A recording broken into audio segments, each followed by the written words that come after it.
ৰাজ্য চৰকাৰৰ শেহতীয়া এটা সিদ্ধান্ত ইতিমধ্যে জোকাৰি গৈছে সমগ্ৰ ৰাজ্য চৰকাৰৰ শেহতীয়া নিৰ্দেশ অনুসৰি এতিয়া প্ৰত্যেকখন সুৰাৰ বিপণীয়ে বঢ়াব লাগিব তেওঁলোকৰ বিক্ৰী।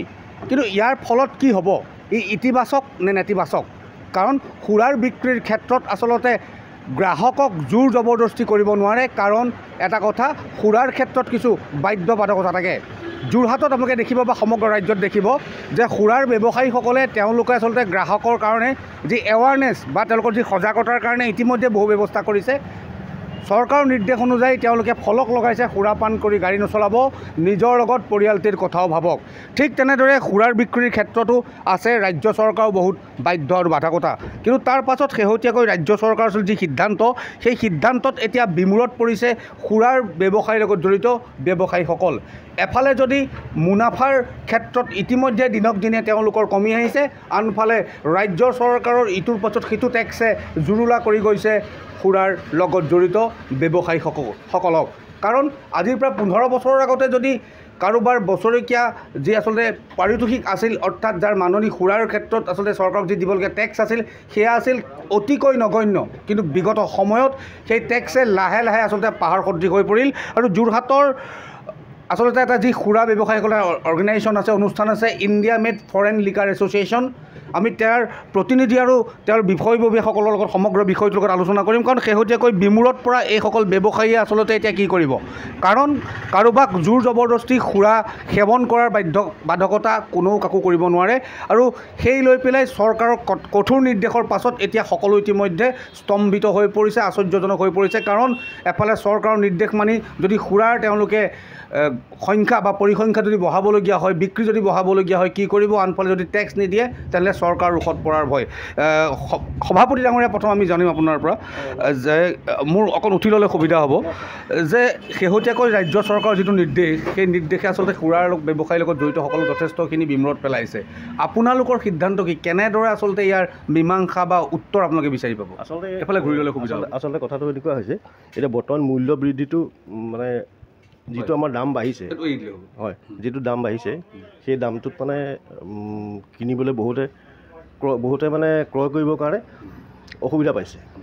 আৰু তাৰ কাৰণটো হৈছে কি, তেতিয়া তেওঁলোকে কি কৰিছে, নিজৰ যিটো ব্ৰেণ্ড, ধৰক 100 টকাত যিটো খাই আছিলে সেইটো ধৰক 120 টকা হ'ল, এতিয়া আকৌ 100 টকা ব্ৰেণ্ডলৈ গুচি আহিছে। আমাৰ মানে চেলটো কমি গুচি গৈছে, কিছুমান নিৰ্দিষ্ট ব্ৰেণ্ড চেল কমি গুচি গৈছে। আৰু তেওঁলোক কনভাৰ্ট হৈছে মানে ধৰক বিলাতী সুৰাৰ জেগাৰ পৰা আহি পেলাই এই মানে আমাৰ যিটো কাউণ্ট্ৰি স্পীড মানে দেশীয় সুৰা তালৈ কনভাৰ্ট হৈ গুচি গৈছে। এতিয়া আমাৰ ৰেভিনিউ কমি গৈছে, আমাৰ চেল কমি গৈছে, আমাৰ মাৰ্জিন কমি গৈছে তাতে। সেই কথাটো বুজিলোঁ মই, ৰেভিনিউ কমি গৈছে, চেল কমি গৈছে। মই আপোনাৰ ওচৰলৈ আহিছোঁ, মই আপোনাৰ পৰা ইতিমধ্যে গম পালোঁ যে ৰেভিনিউ কমিছে, চেল কমিছে, মানুহ কনভাৰ্টেড বা ডাইভাৰ্টেড হৈছে যে দেশীয় সুৰালৈ গৈছে।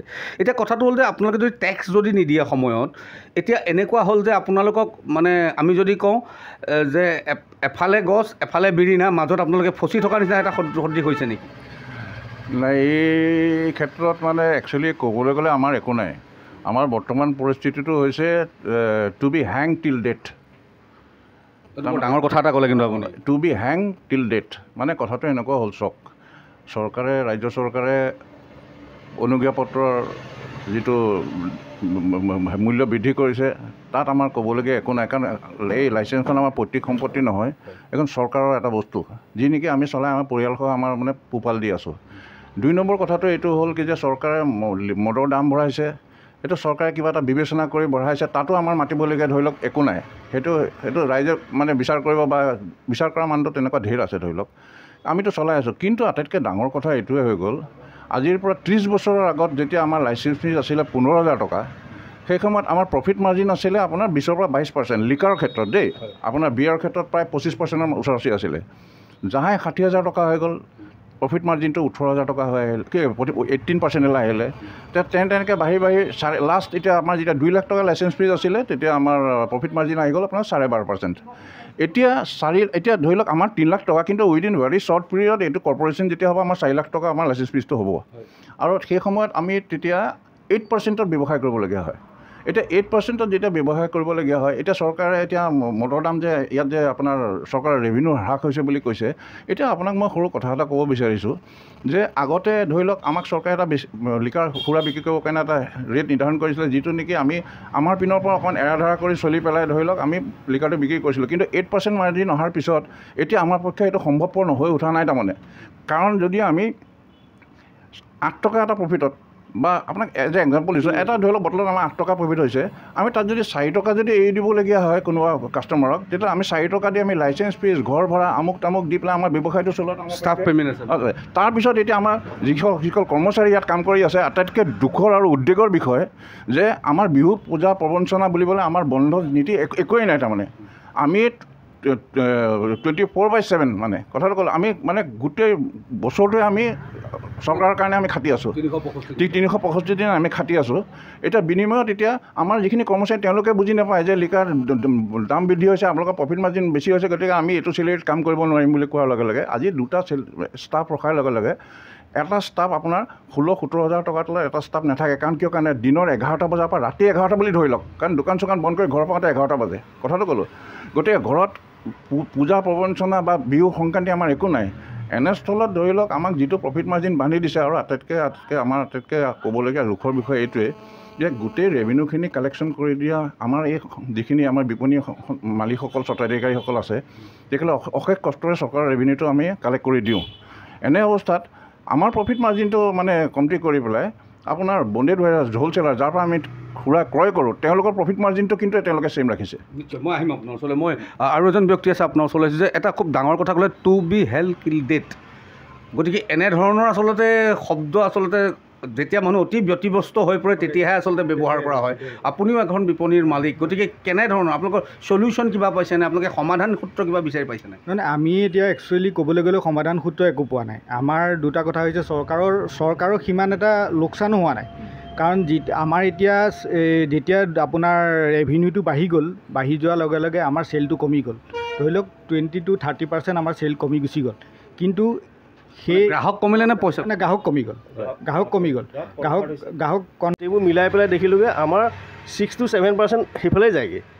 মানে এক প্ৰকাৰে যদি ক'বলৈ যে সুৰাৰ বিপণী, ইফালে ৰাজ্য চৰকাৰে ইতিমধ্যে নতুনকৈ সুৰাৰ বিপণী দিছে, কিন্তু সকলোতকৈ ডাঙৰ কথা যে সুৰাৰ বিপণী ক্ষেত্ৰত আচলতে বিক্ৰী কৰাৰ ক্ষেত্ৰত যি বাধ্যবাধকতা ইতিমধ্যে প্ৰদান কৰা হৈছে, তাৰ ফলত লোকচানৰ সন্মুখীন হৈছে এইদৰে বৈধ যিসকল সুৰাৰ ব্যৱসায়ী আছে, যি গভৰ্ণমেণ্টক বছৰেকীয়া কৰ আদায় দি আছে, আৰু এই ধৰণৰ বৈধ সুৰাৰ ব্যৱসায়ীসকলৰ কাৰণে আচলতে এতিয়া ইতিমধ্যে যথেষ্ট কঠোৰ হৈ পৰিছে। আৰু চাবলৈ গ'লে ৰাজ্য চৰকাৰৰ কিন্তু সৰ্বাধিক কৰ যদি দিয়ে সেয়া হৈছে সুৰা ব্যৱসায়ীসকলে। আপুনি কিবা এটা ক'ব? চাওক, আমি ক'বলৈ গ'লে বৰ্তমান যিখিনি সুৰাৰ বিপণী অসমত আছে, এই গোটেই সুৰাৰ বিপণীখিনি 95%ৰ পৰা 96% পৰ্যন্ত থলুৱা অসমীয়া আমাৰ খিলঞ্জীয়া যিখিনি ল'ৰা, সেইখিনিৰ মাজতে সেইখিনি আবদ্ধ হৈ আছে। আৰু এনে ক্ষেত্ৰত সেই দোকানখনৰ সেই বিপণীখনৰ ওপৰত বেছ কৰি পেলাই প্ৰায় 3-4টা পৰিয়াল আমাৰ চলি থাকে। ধৰি লওক গোটেই ষ্টাফখিনিয়ে হওক, গোটেইখিনি এখন তাৰ সংস্থাপন এটা পাই আছে। এতিয়া যিটো কথা আমি পেপাৰে পত্ৰই পাইছোঁ, যেতিয়ালৈকে আমাক কোনো গভৰ্ণমেণ্টৰ পিনৰ পৰা আমাক কোনো এনেকুৱা এতিয়ালৈকে কোনো জনোৱা হোৱা নাই। আহ্বান জনাব নেকি? আহ্বান জনাইছে। আপোনালোকে কিবা আহ্বান জনাব? মই চৰকাৰক আহ্বান এটাই জনাম যে তেখেতসকলে যিটো ডিচিশ্যন লৈছে, সেই ডিচিশ্যনটো যাতে অকণমান মানে ভাবি চিন্তি ল'লে, কি আমাৰ যিখিনি থলুৱা অসমীয়া যিখিনি ব্যৱসায়ী, সেইখিনি অকণমান ইয়াৰ পৰা মানে সকাহ পাব।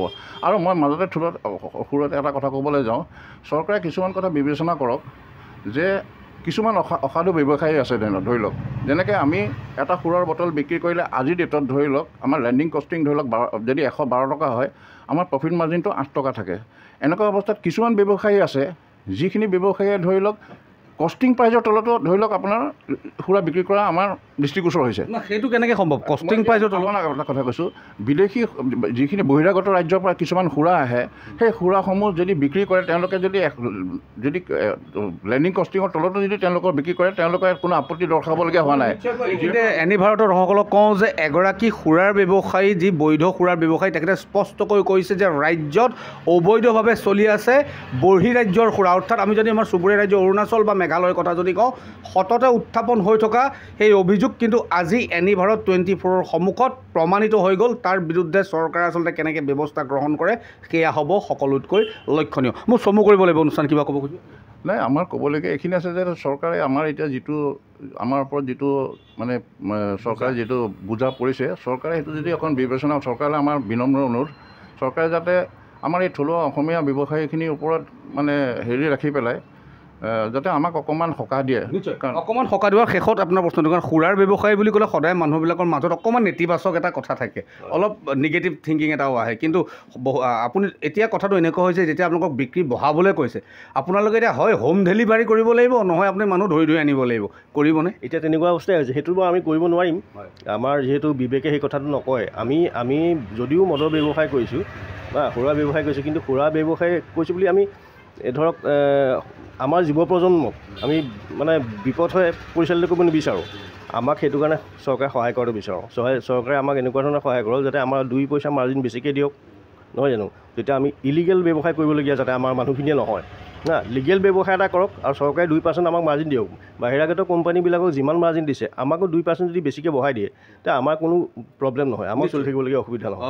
এইদৰে আচলতে সমগ্ৰ ৰাজ্যত আচলতে নক'বলগীয়া সুৰাৰ ব্যৱসায়ীৰ লগত জড়িত। মই পুনৰবাৰ কৈছোঁ, সুৰাৰ ব্যৱসায় মানে যিসকল লাইচেঞ্চি হোল্ডাৰ, যাৰ অনুজ্ঞাপত্ৰ আছে, যিসকলে চৰকাৰক সম্পূৰ্ণ নীতিগতভাৱে তেওঁলোকক কৰ কাটল দি পেলাই ব্যৱসায়ৰ লগত জড়িত হৈ আছে, তেওঁলোকে চৰকাৰক স্পষ্টভাৱে অনুৰোধ জনাইছে যে আমাক বিপথে পৰিচালিত হ'বলৈ নিদিব।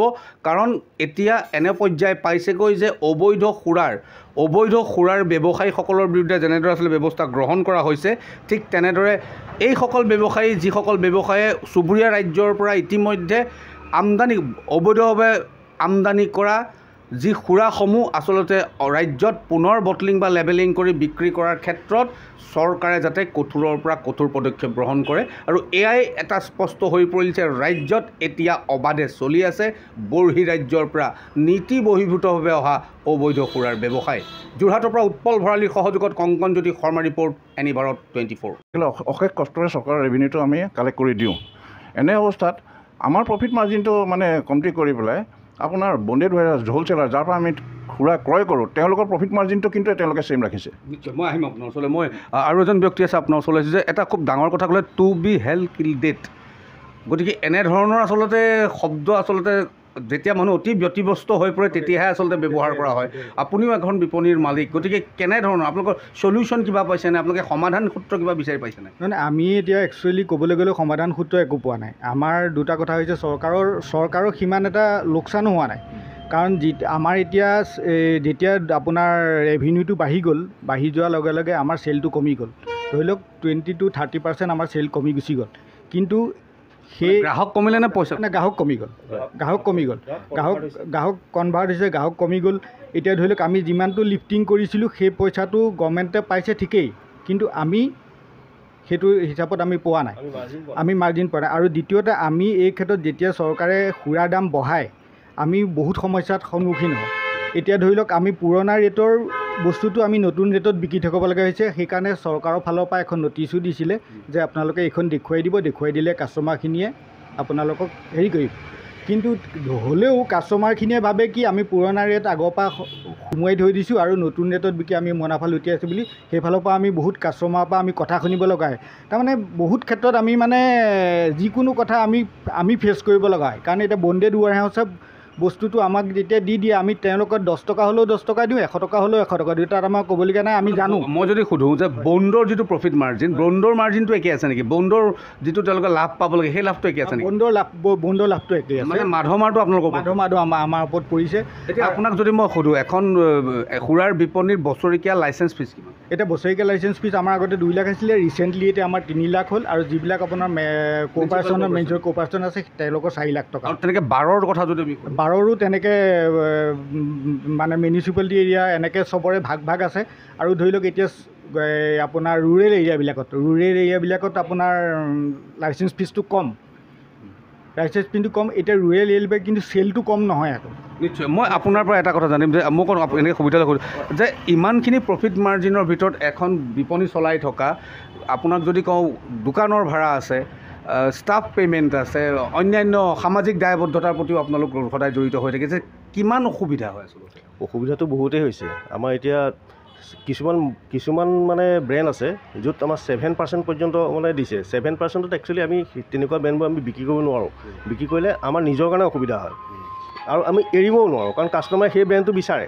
গতিকে আমি সেইখিনিতো এৰিব নোৱাৰোঁ। আৰু দ্বিতীয় কথা হ'ল কি, সেইটো মাৰ্জিনত আমি এখন দোকান চলাই থকাটো পচিবল নহয়।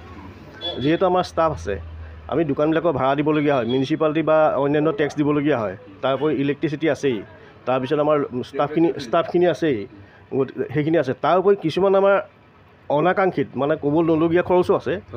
প্ৰত্যেকগৰাকী সৌন্দৰ্য পিপাসু মহিলাৰে প্ৰিয় গহনা। নিজৰ মন পচন্দৰ ধুনীয়া সাজযোৰৰ সৈতে মিলাই সকলোৱে গহনা পিন্ধি ভাল পায়।